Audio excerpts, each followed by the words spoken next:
Y'all feeling good? Yes, sir. Me too. Before we dive in, what do they call you? Aaron? Yeah. Mr. Woodhill? Aaron, good.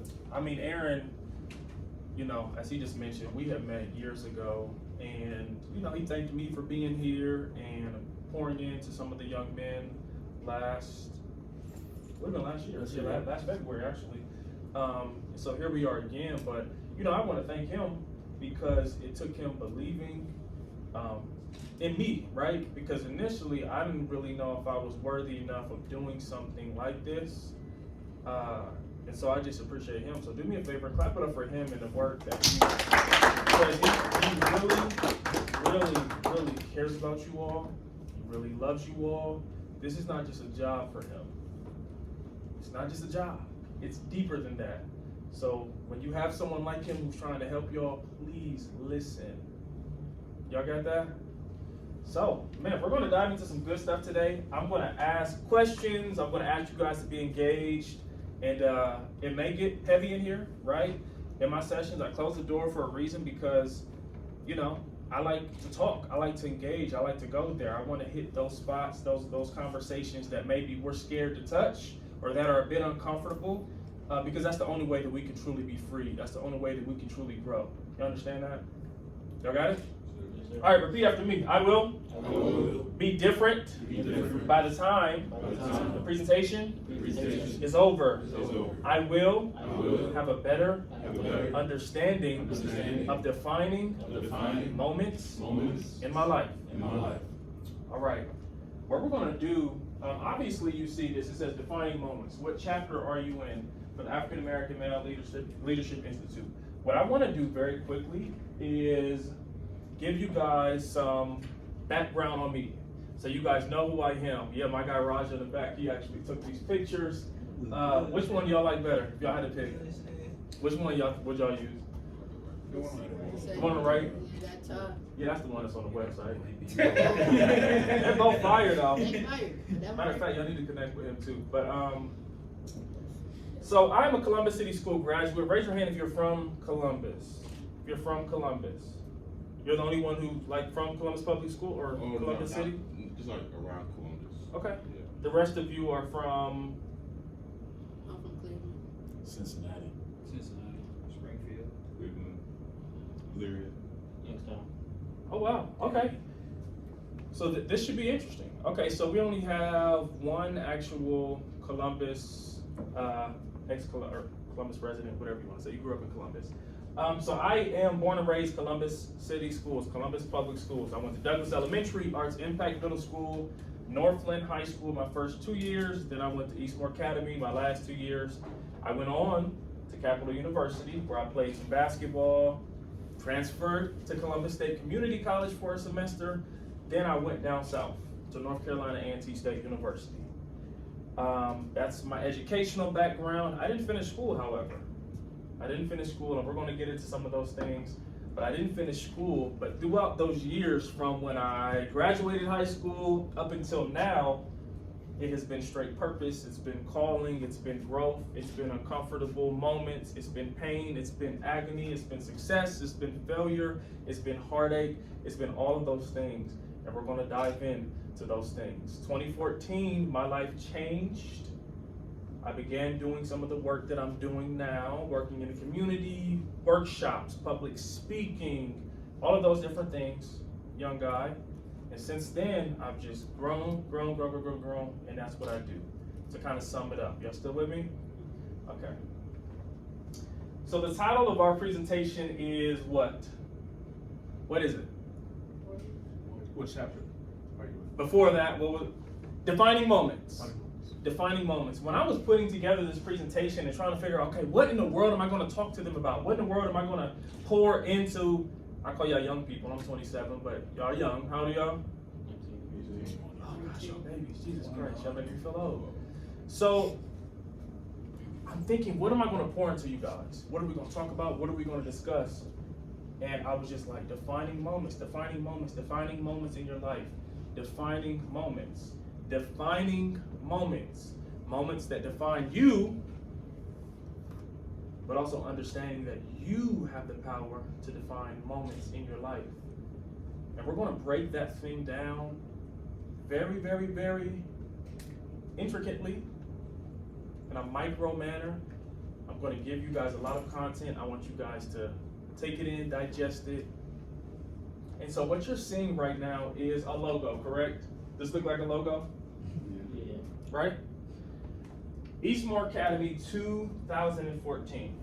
And I just mentioned to you all, I said my life changed in what year? 2014. I was in high school. I walked into my classroom. It was a computer class.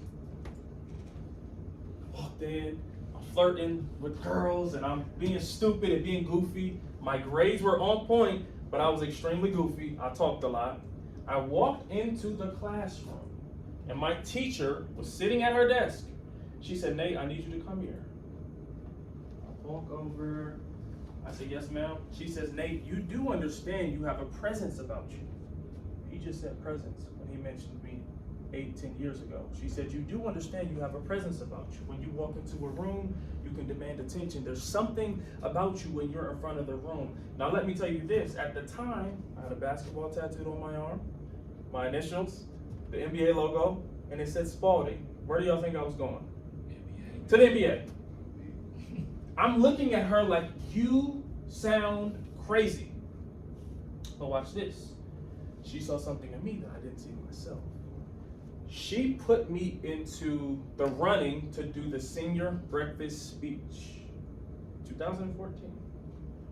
I gave the senior breakfast speech, and from that point on, moving forward in life, it's been nothing but speaking, workshops, motivational, leadership training. She saw that, and it changed my life. Here's the deal. I didn't know what was happening, but that moment was a defining point in my life to help get me on the trajectory to which I believe that I'm really called to do. Here's what we're going to do today. We're going to understand what it looks like to be in defining moments, and I want you all to have the raised awareness, but also the raised confidence to know that we each go through these different moments, good or bad, and that you, as college students moving forward, have the power, have the authority, have the purpose, have the magnitude, have the altitude, have the capacity to define what you want your moments to be moving forward. 2014, and I'll never forget this day. I talk to this woman every week. She's a spiritual mother to me to this day. That moment, those words, it was a prophecy. Raise your hand if you know what the self-fulfilling prophecy is. Oh, I'm going to teach you all today. Do you know what it is? Isn't like when you almost believe it enough to almost like walk into it? I learned, you're pretty much right on the mark. 2015, when I was at Columbus State Community College, my favorite class that I've ever taken, sociology, Dr. Peter Kareem Sisa, he was teaching us about the self-fulfilling prophecy. Write this down, young people, if you can. The self-fulfilling prophecy. I teach this, I talk about this with elementary schoolers, middle schoolers, high schoolers, colleges, with myself, because it is real. Studies have shown this is what the self-fulfilling prophecy says.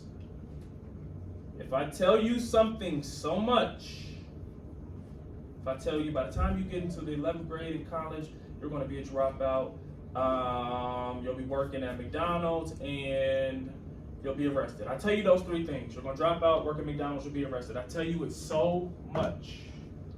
You begin to believe it without knowing that you believe it. So subconsciously, and you begin to act out in ways that make it a reality. Does that make sense?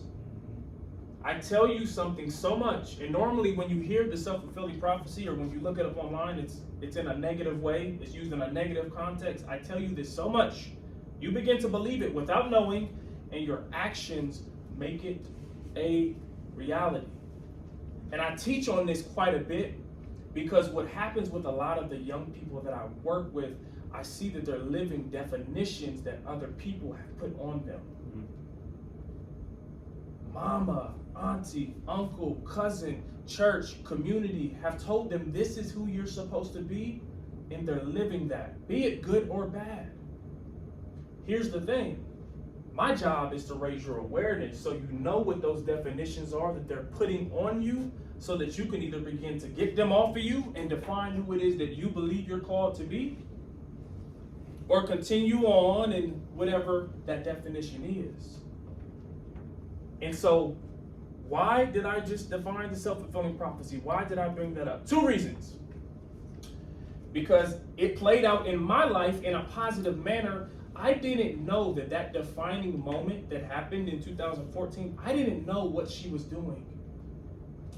I didn't know that she was the boost that I needed to get me into my calling in a positive manner. But here's what I want you all to do, and I want you to reflect, and I want you all to ask yourself this question. Am I living, or have I lived under someone else's prophecy? Am I under someone else's definition?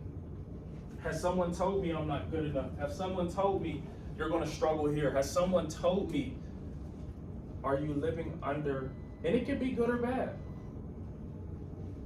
It's used primarily in a negative context, but it can be good or bad. But here's the deal. If there are some bad things, we need to talk about them, see why they're on us, and see how we can get them off of us. I'm going to give you guys 2 minutes. Think about it. Think about it. Is there anything that has stuck with you that someone has spoken over your life? Because it could be a defining moment, just not necessarily an enjoyable one. That someone spoken over you. I'll give you a few minutes. Do we have a? Yeah, I'll count down. Okay. I'll put some music on for 2 minutes. Just think.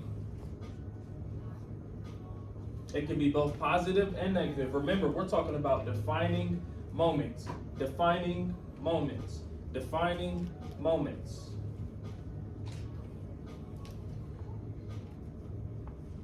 What I love to do when I'm in my classes is really just raise the self-awareness. I like to be self-aware.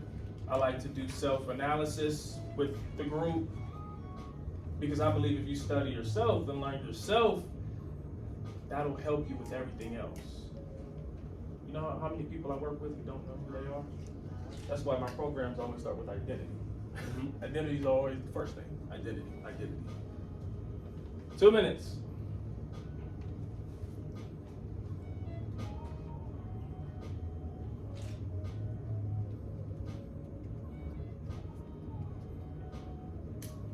It's a playlist. Is your playlist you put together? No, it's Dinner Party album, Terrence Martin, Robert Glasper, Ninth Wonder. Yeah, album's dope. That's my God. Yeah, nice.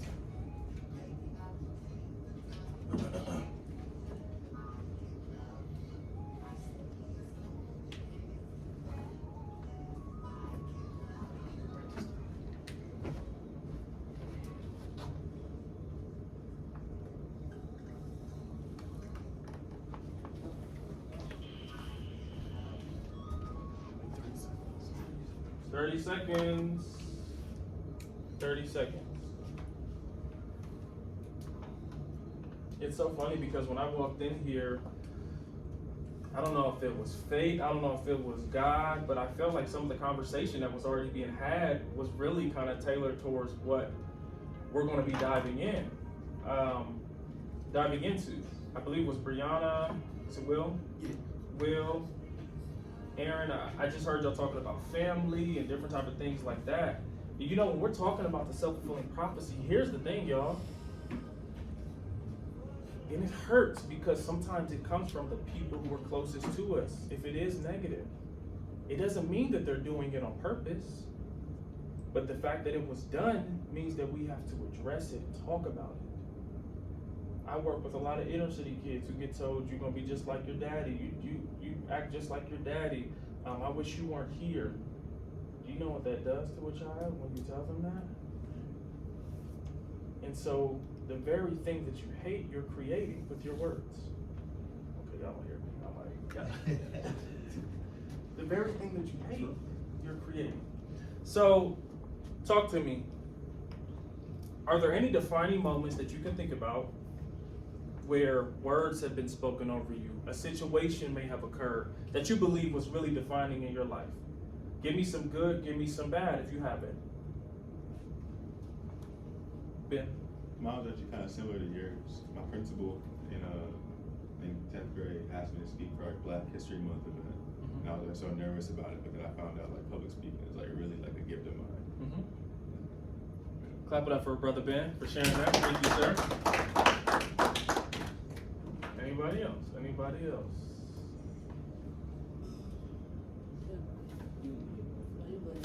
I say, my mom's always told me I was gonna be like my dad, but like the way my dad was presented to me was in a bad way. Did you view? So, let me ask you this. You said the way he was presented to you. What do you mean? Just the way he was talked about, like in our family conversations. Did you ever get to experience that for yourself? Well, my dad, yeah, Was it different from what was presented to you? per se, I can say that, yeah. More yes than no? Yeah. So you were told that you were just like your dad, which meant something negative. However, your experience with your dad was more positive than negative. Yeah. How did that make you feel? Confused. Like I didn't know what the I didn't know if I should still seem like this because all my life growing up, this how you was presented to me. And then like I'm seeing you right here, like it add up, but it don't really add up all the way. What's your name? Elijah. Clap it up for Brother Elijah. Man, it's crazy. I'm gonna tell you guys something. I don't know if I've ever shared this like on camera because this is gonna get uploaded, maybe edited, uploaded or whatever. I can relate to that because I live with my mom. They had divorced within a year of me being born. So I lived with mom. Dad didn't live with us. Me growing up for 20 years of my life, which is how long I had my dad before he died, he was always sick. He was a cancer survivor, diabetic, a lot of health issues. What I heard from Mama, Mom, I love you. I'm just saying. Yeah, you know how moms are. What I heard from Mom was not that good about my dad. But what I'm experiencing from my dad, even though he wasn't in a home, was he was a provider. He was emotional support. He was always there for me. He always encouraged me. And so I'm confused. I'm like, am I supposed to view this man as bad? Am I supposed to have a negative view of him because you have that? I don't want to go against what Mama say. Because, Mama's like, you know what I'm saying? I don't want to go against what Mama say. I remember having those feelings and having those thoughts. And I would be so confused. How can you speak this way about this man, but my experience with this man is completely different? Now, granted, when you were with this man, he was much younger. He was in a different phase of life. But those words that you were speaking to me not only confused me, but they hurt me and changed my perception. I had to share that because it's powerful and it's real. And those are sometimes things that we go through when we're growing up. Thoughts that we have. Defining. Anybody else? Thank you, Elijah. Thank you, Ben. Anybody else? Will. For me, it would be my grandfather telling me pretty much I wouldn't amount to nothing. I would probably end up like how my grandmother brothers was, alcoholics or like drug addicts. Why? So for me, like my granddad I always felt like he never like really had no type of love for me. And I think it was because like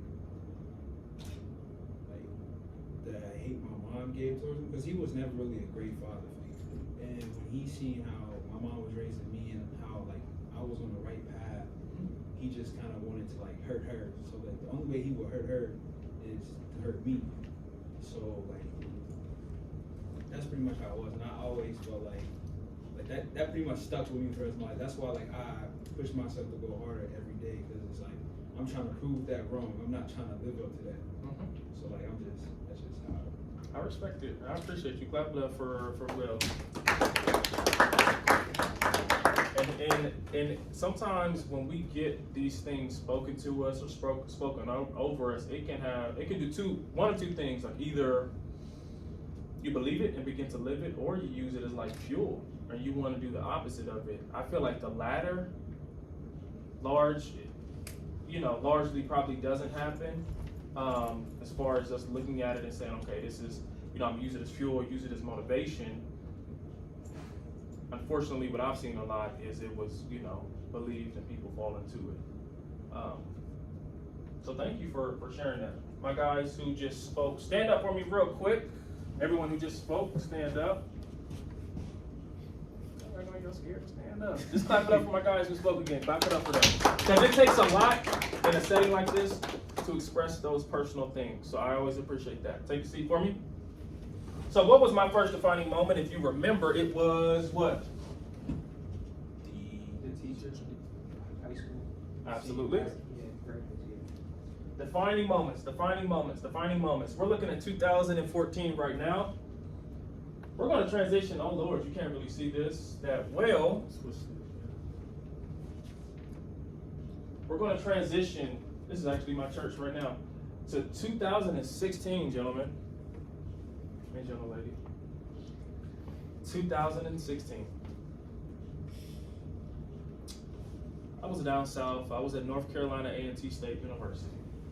Saturday, April 9th. Me and my father talked almost every day. In fact, a few days before his death, he had just deposited some money into my account for me. I was calling my father Saturday morning, no answer. Calling my father Saturday afternoon, no answer. Remember, I told you for 20 years of my life, my dad was sick. His health was horrible. I called his nurse, Sheena. I said, Sheena, I need you to go check on my dad. He's not picking up the phone. I'm a bit worried. You ever got that feeling like, okay, something's not right? Like, yo, something ain't right. Sheena gets to the house and Sheena calls me and she's crying. Before she says a word, Sheena's crying hysterically. I'm in my suite. I'm at North Carolina A&T State University in Greensboro, North Carolina. I have 3 other suite mates. A few of them are my friends, so we're kicking it in my suite. Pick up the phone, and she's crying hysterically. I knew immediately what she was going to tell me. I threw my phone down on the ground. I remember it like it was yesterday. I got down on my knees near the restroom, and I started crying. Could not hold it in. Crying. My friends were like, what's wrong? What's going on? I said, my dad is dead. She told me, I found your father laying on the floor in his room, lifeless. I'm not sure how long he's been here. Probably, I don't know if she was there the day before, but lifeless. That moment, keep in mind, during this time, I was stepping foot off the campus a lot. I was in the community a lot, doing what I knew I was purposed to do, what I'm doing today.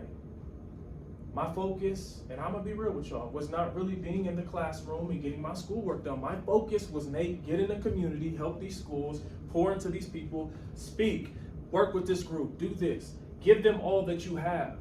When you love something and you're called to do it and it's a purpose of yours, I wasn't getting paid a dime, but I did it because I knew I was called. I felt it. It was a pull. I literally could do what I'm doing today all day, every day. And so I knew at that point, this may sound crazy, but I knew at that point I needed to get back home and start an even greater work. And so from this moment, when I lost my father, I called my sister. I told my friends, my girlfriend at the time, I'm considering dropping out of school. I know there's more. I've got to give this thing my all. I wanted to start my business. I wanted to get things off the ground. I was like, I want to do it. I know Mom is going to be mad. Mom, I know you were mad. When I came home, she kicked me out. She was like, you can't live here. If you're not going to be in school, nope, go figure it out. I knew Mom was going to be mad. I I knew things were about to shift. But what we're talking about is what? What's the two words? Defining moments. And I want you all to remember each of these events, one extremely positive, one extremely tragic, are all lining up together to catapult me into what I believe God has purposed me to do. And so by the end of this presentation, this may sound a bit crazy to y'all. Y'all may be like, where's he going with this? My sole goal of this presentation is to get you all to be more self-aware and to do some more self-analysis and understand what moments contribute to who I am, what moments have made me behave and think and act in the way that I do. But then I want you all to begin to know that you have the power to define moments moving forward. It's a bit of a play on words. The defining moments that contribute to where you guys are now, but then also giving you guys that push, that kickstart to know that moving forward you can define those moments. That you can say, this season of my life, I want it to be this. My career aspiration, I want it to be this. My community work, as some of you are already doing, I want it to be this. My work ethic, I want it to be this. Knowing that you have the power and the authority and that you're called to do these things will get you guys to where you want to be, will help you become more well-rounded. I can only speak on this because I've been in your shoes. He can only speak on this because we've been in your shoes. He can touch on this because he's been in your shoes. And so if you can take something from the presentation, take something from Nate, it's identifying what are those defining moments in my life that have contributed to my makeup, and moving forward, how can I define moments for myself? You guys still with me? Y'all sure? Yeah. So we talked about the first defining moment, which was what? Teacher. Going to the computer class teacher, knowing how the girl was speaking. So Mhm. you spoke like the man, that's what you wanted to. Yes. Y'all listen, y'all better listen to those words that people speak over you. Yeah. It can even, the Bible says that life and death lies in the power of the tongues. I don't know what y'all believe in, but That's true. it's real. That's true. It's real. Number 2 was what? Losing dad, 2016. First one, 2014. Losing dad, 2016. We transitioned to the logo in North Carolina A&T State University. I just told you all that's where I was at. And so I decided to leave. And so what I'm doing now is unpacking and unfolding a story to lead up to some things. I decided to leave. I had this conversation with my spiritual mother recently. We were talking about defining moments because we all have them. That's the thing. It doesn't necessarily mean that the defining moment is some big grand woo moment, but we all have those moments that shift us either in this direction, or this direction. The problem is if I don't know that I have those defining moments and I'm just flowing in the wind, getting shifted everywhere, you're just a feather in the wind getting blown in every direction, just going with the flow. And what we can't have for you all moving forward is y'all just going with the flow. Y'all feel me? Just saying, I'm gonna just let life happen to me. I'm gonna just, whatever. We can't. Defining moments. Make sure you guys have this written down, okay? And so what we're essentially doing is looking at our life. I'm not giving you guys anything super complex. I'm just giving you what we see is what? What is this? Can I have Brianna read that? What is it? So, like, the birth moments that. Well, what is this? What is this called? I'm sorry. I just want to do that. Timeline. Right? We see, okay, so what do y'all think that this represents? Life, timeline, like the day you was born, and your purpose of life until the day you die. So what we see, correct, Brianna, we have our birth, how we were started, where we began, the genesis of our life, and then we get to the part where none of us can escape, death.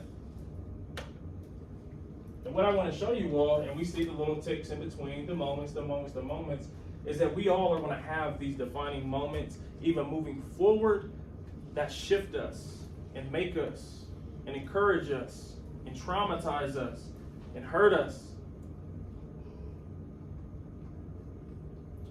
And you all were doing some of it earlier. It almost sounded therapeutic. Talking about different dynamics in families and different dynamics amongst friend groups and things of that nature. And those things are important because the relationships that a lot of us develop, our family life, our family dynamic, where we come from, that often influences heavily those moments that we had. And watch this, how we react to the moment. So it's not enough for me just to go through or have these moments where I'm like, oh my gosh, how you handle it matters also. See, when I became aware that what changed my life was the words that she spoke over me, what she saw in me that I didn't see in myself, I thought I was going to the league. I thought I was going to the NBA. At one point, I was number 6 in the state of Ohio in my position at small forward coming into high school. So I wasn't a scrub, I was cool, right? I now have a decision to make to give my all into my craft, and he knows. I've been knowing him since we were super young, like elementary school.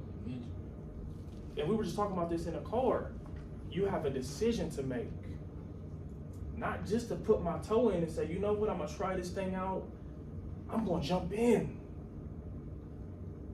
I know that you've spoken these words over me. I know that this is a defining moment.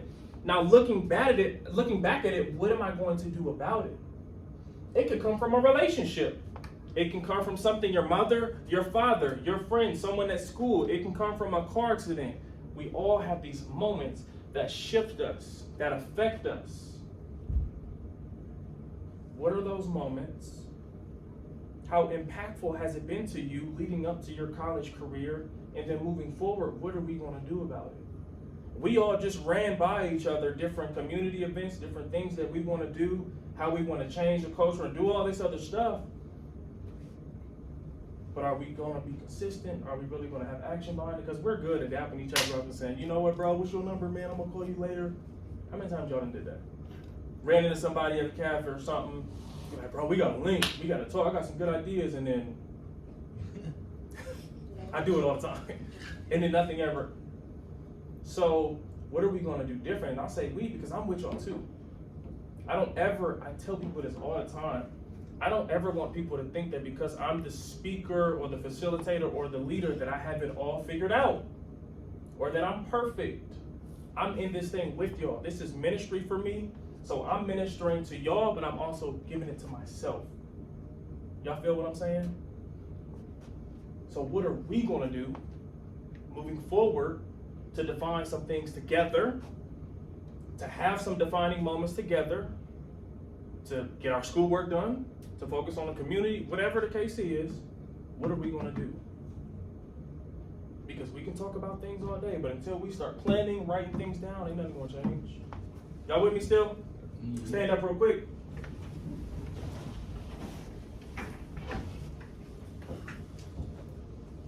Y'all still with me?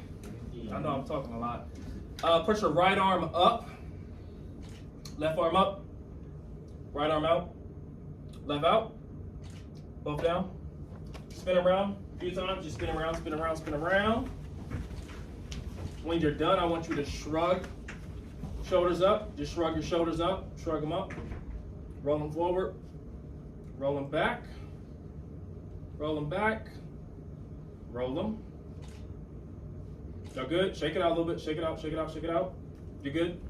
Okay, take a seat for me. I don't like people sitting too long when I'm doing like presentations and stuff. Okay. So, I'm gonna ask you guys some questions. So far, what have you gotten from what I've told you? Before I continue, I need to know that you're still with me. Yes, sir. Yeah. Tavion? Yeah. There are defining moments in your life that you may not realize at the moment, but they're like moments that actually change and like shape how you live. Thank you, brother. Clap it up for my man. Somebody else. Or even just something that you learned about yourself or became more aware of, whatever it is. So I learned about the self-fulfilling prophecy, which is if I tell you something so much, you start to believe it and act in a way that makes it into a reality. And what's your name? Kevin. All right, clap it up for Kevin, please. Are you guys still with me? Seriously? Yeah. Okay, just making sure. I have a question. Yes, So, sir. so for your teacher who said that to you, do you think that she knew what she was speaking into you? Like, do you think that she, We had this conversation recently. yeah, do you think that she knew? Okay. She's spiritual, so we're gonna talk on that level. Years later, she knew that it was a prophetic word that the Lord had given her, and that's what she believes. In a moment, she was just speaking what was given to her, but she wasn't like, oh gosh, I gotta get this. But she believes wholeheartedly that it was a prophetic word given to her.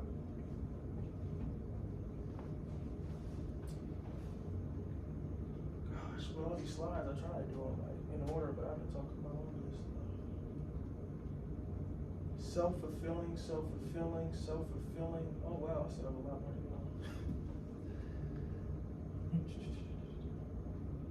You know what? We're gonna go for it. Let me have a volunteer read that for me, please. And then there's a little bit more I want to give you all, and then we're gonna be good. Ben. Defining moments. Defining how you want moments to be for you in your life moving forward. This means you have power. Every moment we experience is not enjoyable, but we do have control over what we define that moment as. It can be both good or bad. Do you understand what those points mean? Okay. Yes, sir. I have to ask multiple times because I work with some younger kids, so I just gotta make sure they are digesting. Defining how you want moments to be for you in your life moving forward. This means you have power.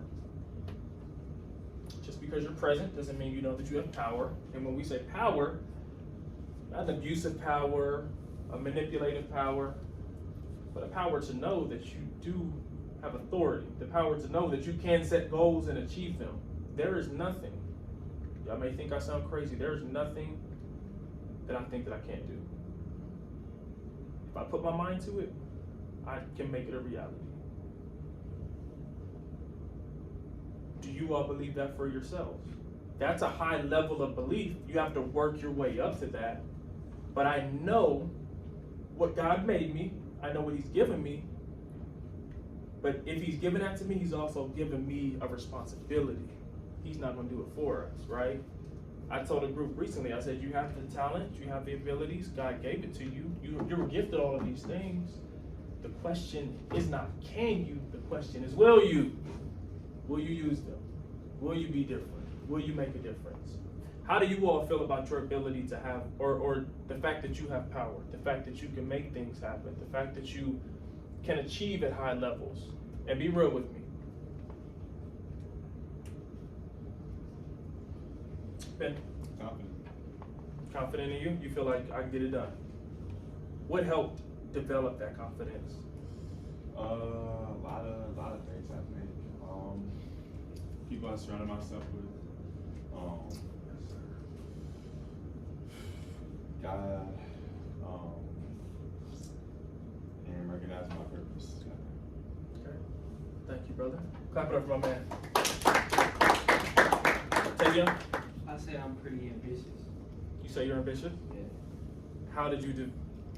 Did you come out the womb ambitious, or how did you develop I feel like that? it's one of those, like we talked about self-fulfilling prophecies, like the positive and negative self-fulfilling prophecies. I feel like it's a positive self-fulfilling prophecy. Sound kind of cliche, but my mom always told me I can be whatever I want to be, do whatever I want to do. You know what I'm saying? She like always instilled that into me. She never told me I had to like go to college or anything. It was just something that I wanted to do, and she made me feel like I could, do anything I wanted to do. So. Clap it up for my man. And you just reminded me of something. Now, granted, I told you all the negative things or the negative words that my mother had spoken about my dad, right, earlier. One thing I'll tell you is my parents instilled extreme confidence in me.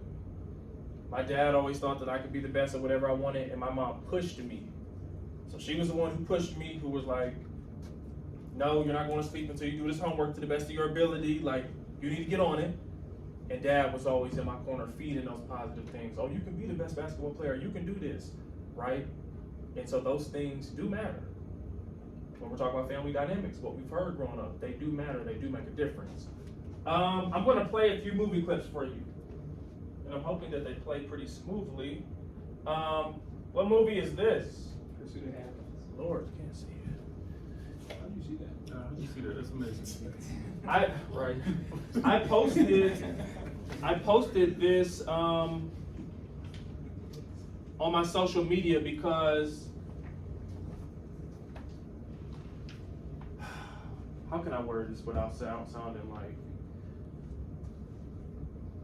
I am almost obsessive when it comes to like what I'm doing now.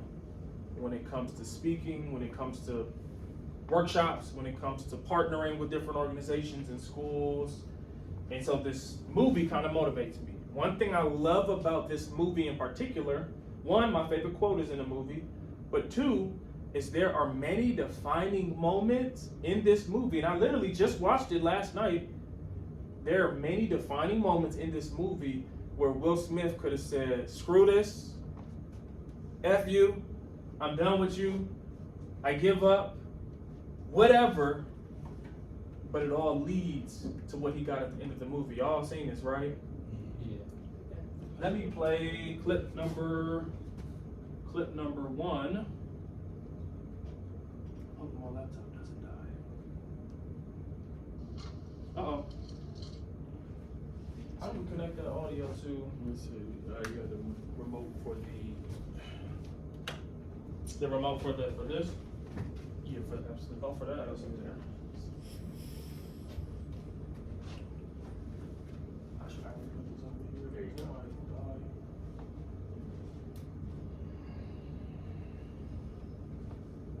You got it. Yeah, it started up. Is it connected though? It just played out on my laptop. Does it need to be? It should. Let's try it. Yeah, it should. Can you hit play? See if it.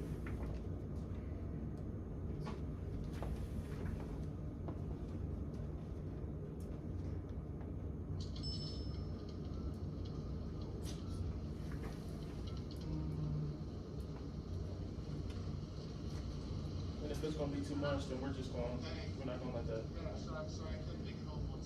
You know what? We're just gonna, don't worry about it. All right. So y'all have seen this movie, correct? What we were gonna do is dissect and analyze 4 scenes. First scene, I believe his wife was calling him to tell him, Chris, I'm leaving and I'm taking, Jesus Christ, what's the kid's name? His name might have been Christopher Jr., I think it was Christopher. She said, I'm taking him with me. Clip number 2, they're at the basketball court. How many of you remember the basketball court scene? Pursuit of Happiness.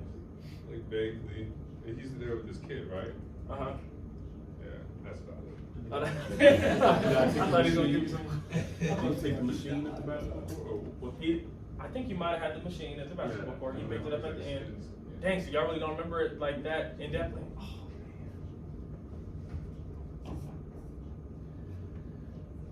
you tell him like you can be like anything you want to be type of thing? Yeah, so essentially, each of these scenes is going to show you, because this is based on a true story, and that's part of the reason why I love it, because you see the sacrifice, you see the hunger, you see a man who lost his wife, you see a man who is raising his son, ends up becoming homeless, sleeping in the subway, but even throughout these moments where he could have shifted or chosen to go in a certain direction, he still chose to pursue what the calling was, pursue what he was focused on, pursue what it was that he was like, I have to do this. And so what you see in that basketball scene is he takes little Chris to go play ball. He's like, Daddy, I'm gonna go play ball. Y'all like my kid voice? He's like, Daddy, we're gonna go play ball. So he picks up the ball and they go to the basketball court. His son is shooting and he like air balls, like, Daddy, I'm going pro. Air balls. And he was like, you know what? You'll probably ultimately rank like I did. You know, no one in our family ever made it far. You know, so I don't want you out here shooting this ball every day and night. And his son picked up the ball and he threw it. Don't. And he got sad, he hung his head.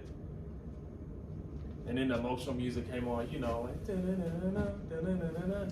And then he looked at his son and he said, don't ever let anybody tell you you can't do something. Not even me. He said, you have a dream, you have to protect it. When people can't do something themselves, they want to tell you that you can't do it. He ended it and said, you want something? Go get it, period. I've watched this scene probably 1,000 times. Y'all would think I'm insane, but it's fuel, it's motivation, it's encouragement. This is based on a true story. And one thing we can pull from true stories is that if it happened for them, it can happen for us. Y'all understand me? Say if it happened for them, It can happen for them. it can happen for me. It can happen for me. If it happened for them, It can happen for them. it can happen for me. It can happen for me. This man went through divorce. Wife walked out on me. Homelessness. Raising a kid by himself. Sleeping in the subway. Being broke.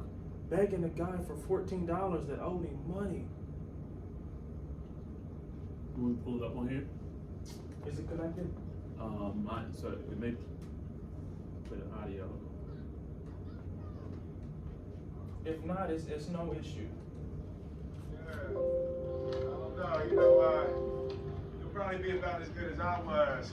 That's kind of the way it works, Yeah, you no know. problem. I was below average. Check it out. So you're probably So let's ultimately play ranked wanna play the somewhere around there, you know. So really, you're excelling a lot of things, just not this. So I don't want you out here shooting this ball around all day and night. All right? Alright. It's the light. Hit the light.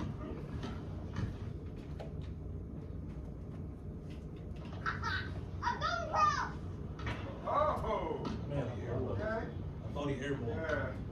No, you know, No, bro. probably be about as good as I was. That's kind of the way it Watch works. this you know, shot. and I was below average. So, whoa. You're probably ultimately ranked somewhere around there, you know, so really, you'll excel at a lot of things, just not this. So I don't want you out here shooting this ball around all day and night, all right? Okay? Not good.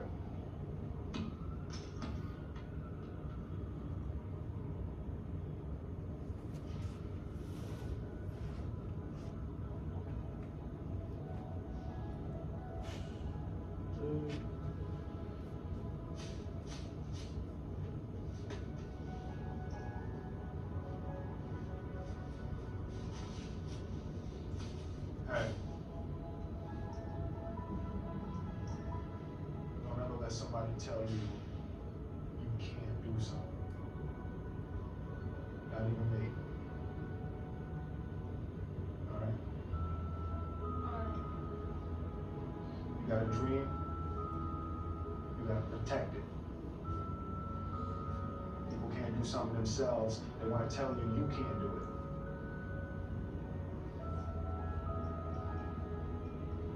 You want something, go get it. Period.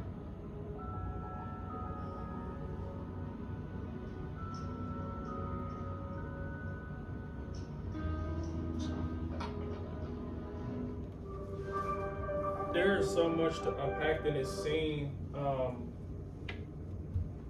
I could watch this movie 100 times over, but there's so much to unpack in this scene. And I don't know if you would truly understand it unless you were watching the movie. And do y'all really understand what the man had to go through? This man, by this point, defeated, exhausted, probably emasculated, saddened, projects his fear or projects his feeling onto his son. Do you see how quick it jumped on his son? I don't think y'all hear me right. Mm-hmm. I don't think y'all. Do you see how quick it jumped on his son? He stopped because he knew, how can I as a man raising this young boy who's following me, who I'm sleeping with in subways, I'm holding his hand walking down the street, I'm eating whatever little cheap foods that I can eat, how can I pursue my dream at the expense of my son because the boy is suffering. Children, family going through divorce, the kid is sad and stuff. How can I tell him not to pursue that? How can I tell him that he's not going to be great? How can I tell him that if I don't believe those things for my own life? See the contradiction? This movie can be dissected. I teach on movies like this. You can learn from The Lion King. Y'all may think it sounds stupid. You can learn from the movie The Lion King. Break it down. Defining moments, what we just saw. Christopher Gardner is his name. It's his real name, real life. Could have spoken those words over his son. And I may be thinking too far into this, but that could have detoured and rerouted his son's life in who knows what fashion. But he checked himself. He stopped and he corrected it. Defining moment. There's multiple moments like that in that movie that, in fact, I would love if y'all could watch it and go through it, maybe as some homework or something, but there's multiple moments from the beginning where we see a man with a purpose. We see a human with a purpose.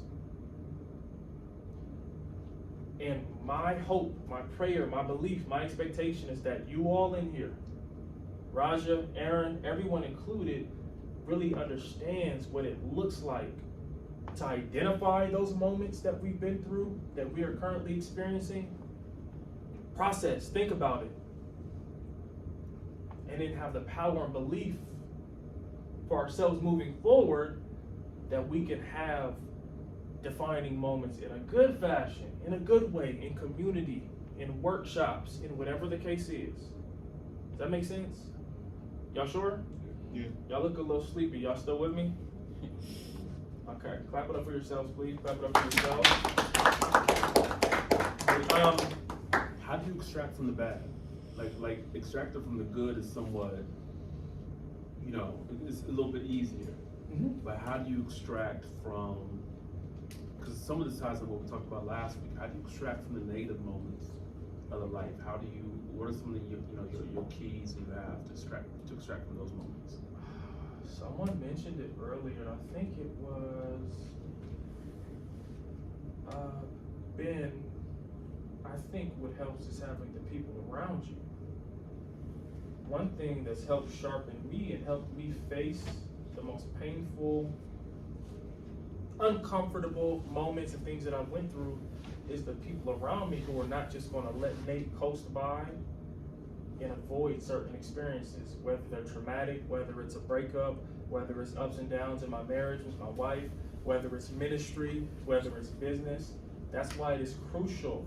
Scripture talks about iron sharpening iron. That's why it's crucial just having solid people around you.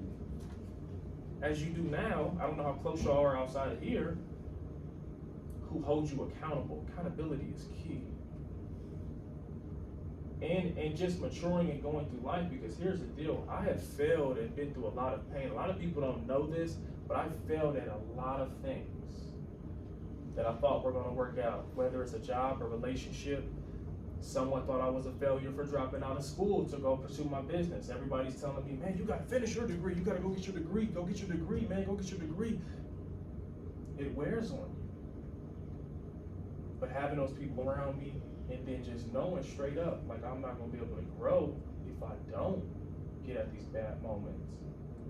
And in that bad place, in those uncomfortable moments, that's where the biggest blessings, the biggest growth happens at, in my opinion. How y'all feel about what we just talked about? Good. I gave you the one bit again. Good, man. He said the good one, though. But which one? Tavion? Yeah. Which Said one? that was good. Pretty encouraged. You said you feel encouraged? Yeah. Okay, good. Y'all have anything for me? Y'all have any questions for me? Do y'all want to open up with anything? I mean, I can stop recording at any second and we can chop it up on any level.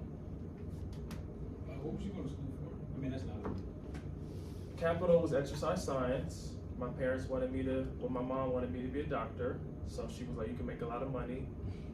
Was miserable. Was doing it because that's what she wanted me to do. Went to Columbus State, was undeclared, because I didn't know, but I knew, because my mom's a business owner. She had a business for 20 years in Bexley, successful. I knew that I liked what she had. I liked the freedom. I liked So when I transferred into A&T, the only program that I could really get into was business entrepreneurship, because I wasn't really focused on academics coming out of Columbus State. My grades were not that good. My work ethic wasn't really there, because again, I was more worried about being in the community doing this kind of work, honestly. Yes, sir. When you got to Greensboro, how did you just thrust yourself into the community to just make that impact that you just wanted to make? When I left for Greensboro, it showed me that I could step out on faith and that I would be okay. It took a lot to transfer from Columbus State to Greensboro. I had a 93 Chevy Lumina. You remember that little red car I had? It was a little red car, no AC. It's an older car. If you look it up, you know what a Chevy Lumina is? Yeah, 93 Chevy Lumina. My grandma had gave it to me. I drove it down there against the people in the family telling me, one, don't take that car down there, because you crazy taking out on the highway through the West Virginia mountains going down there, right? But here's the deal, I believe, bro. And there's something about the power of belief. When I got down there and unpacked everything that I had, I packed it in that little car. No one's help. When I unpacked it, set up my room, I knew that if I put my mind to it, that if I believed enough, I would be okay. And so when I was in there, I didn't have no money. So I started selling stuff online. I was selling stuff on eBay, selling stuff on Amazon. I would go to thrift stores, flip stuff for money, like antiques, different dolls and stuff, flip it, sell it for money. And then I would go out in the community and just go for it. I knew that I was called to do it. When you feel something, it draws you to it. So for example, if you drop me in Alaska, I guarantee I would find a way to do some type of workshop, speaking, mentoring, life coaching, whatever, because you're gonna be drawn to it. So when I got down there, I found out schools, Jackson Middle School, Leadership Academy, and I just went in there, bro, with a suit, dressed nice. How you doing? My name is Nate Jameson. I would like to come work with your students. Can I do any speaking at your honor roll assembly?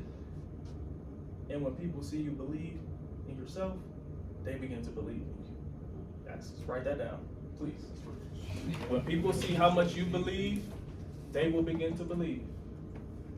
I used to take trips, not scheduled, to different HBCUs. I still do it. I'm giving y'all some game. Unscheduled. And Ben, I want you to tap into this too. I would go down to these college campuses wearing a suit, and I would have a massive amount of business cards and folders with all of my services and everything that I had to offer. I would walk around the campuses, and I look crazy, but faith looks crazy. Walking around, passing out stuff. You might have printed off some of those folders at the library. Passing out stuff until I got a connection, until someone said, okay, I want to introduce you to the dean of da-da-da-da. Before I spoke at Clark Atlanta Universities a few years ago, I had went down there 3 times. I didn't have money, got a flight, or I drove, because that's what faith and belief looks like. Y'all understand what I'm saying? And when you do stuff like that, it builds your faith. Even if I gotta know, I would go back. So, I don't even know what the question was, bro. I'm just talking right now. What was the question? You answered my. Okay, I'm sorry. I'm sorry. Sometimes I go off on little. You said that in this one, so. Okay. Yeah.